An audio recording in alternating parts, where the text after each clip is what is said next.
সম্পন্ন হয়েছে, তবে দেশের কয়েকটি স্থানে পাল্টা হামলা ও সংঘর্ষ ঘটেছে।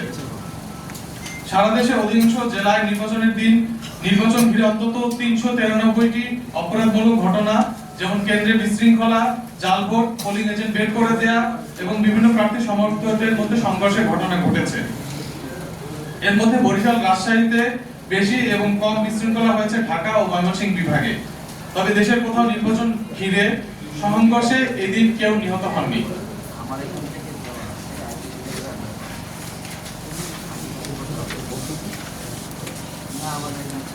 নির্বাচনের দিন অনিয়ম ও বিশৃঙ্খলার যে ঘটনাগুলো ঘটেছে সেগুলো সংক্ষেপে উল্লেখ করছি।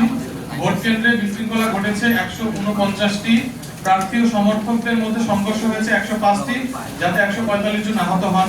জাল ভোট দেওয়ার ঘটনা ঘটেছে ৫৯টি, পোলিং এজেন্ট বের করে দেওয়ার ঘটনা ঘটেছে ১৯টি, দায়িত্বপ্রাপ্ত ব্যক্তির অবহেলা ১৩টি, ভোট কেন্দ্রে প্রবেশে বাধা প্রদান করা হয়েছে ১৮টি, প্রার্থীকে মারধরের ঘটনা ঘটেছে ৬টি, ব্যালট বাক্স ছিনতাইয়ের ঘটনা ঘটেছে ৩টি, অগ্নিসংযোগ হয়েছে ২টি, অন্যান্য বিশৃঙ্খলা হয়েছে ৩১টি।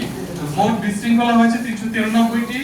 এর মধ্যে গ্রেফতার হয়েছেন ৫০ জন ব্যক্তি, প্রিসাইডিং ও পোলিং অফিসার প্রত্যাহারের ঘটনা ঘটেছে ১৩টি, কারাদণ্ড ও জরিমানা হয়েছে প্রদান করা হয়েছে ৫৫ জনকে। সাংবাদিক আহত হয়েছেন ৫ জন এবং ভোট বাতিল করা হয়েছে ৩টি কেন্দ্রে এবং আর্টিফিশিয়াল ইন্টেলিজেন্স বা এআই দিয়ে অপতথ্য ছড়ানোর ৬৪টি ঘটনা ঘটেছে। নির্বাচন পরবর্তী যে সহিংসতা হয়েছে আমি সেটি পাঠ করছি।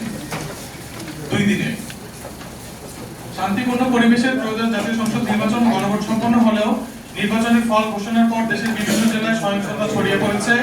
সহিংসতার পৃথক 3টি ঘটনায় মুন্সিগঞ্জ ও বাগেরহাটের 2 যুবক এবং ময়মনসিংহের হালুয়াঘাটে 1 শিশু নিহত হয়েছে।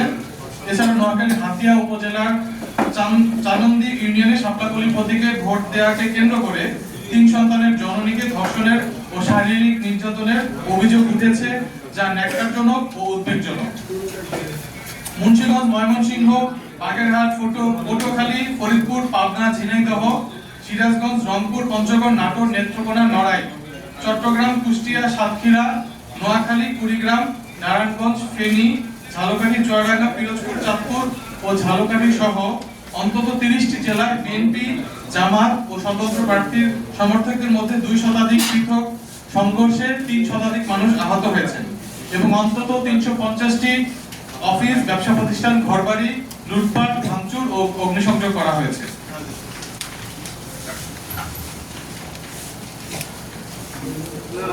নির্বাচনী কার্যক্রমে নারী প্রার্থীদের উপরে যে হামলার ঘটনা ঘটেছে এবং কর্মীদের উপর সেগুলো পাঠ করছে।